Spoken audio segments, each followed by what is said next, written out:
तर वाल्मिक कराड सुदर्शन घुलेला तुरुंगात मारहाण झाल्याची माहिती आहे असं सुरेश धस यांनी म्हटलं आहे। महादेव गीते अक्षय आठवलेकडून कराडला मारहाण झाल्याची माहिती आहे असं धस म्हणाले आहेत। तुरुंगा प्रशासनाने मात्र हे वृत्त फेटाळलं आहे। शासन सांगताना इतरांची नावं सांगतायत, परंतु इतरांचे नाव नाही। हे जो वाद झालेला आहे तो हा मुख्य दोन टोळ्यामध्ये, कारण या दोन टोळ्याचं वैशिष्ट्य तुम्हाला माहिती आहे। एक जण चप्पल घालीत नव्हते आणि दुसरे जे आहेत टोळीचे मालक त्यांनी दाढी ठेवलेली आहे। यांना संपल्याशिवाय मला दाढी काढायची नाही, यांनी चप्पल घालायची नाही। मारामारी फार मोठी झालेली नाही, थापडथोपडीची झाली।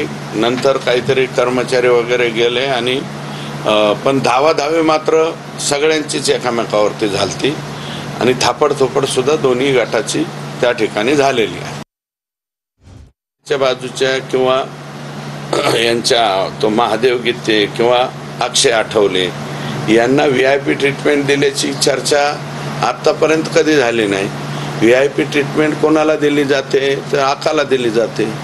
मग आका आणि त्यांचे जे समर्थक आहेत यांना सगळ्यांना अमरावती जेल किंवा नागपूर जेलला का पाठवलं जात नाही? आम्ही पाहिलेलं आहे बाबा, शोलेमध्ये जेल में काय कोने कोने में हमारे जासूस है, तर जेलच्या कोने कोनेमध्ये हे काय करत होते?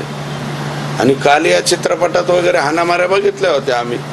आता बीडच्या जेलमध्ये कालिया झाला का काय आम्हाला काय कळलं।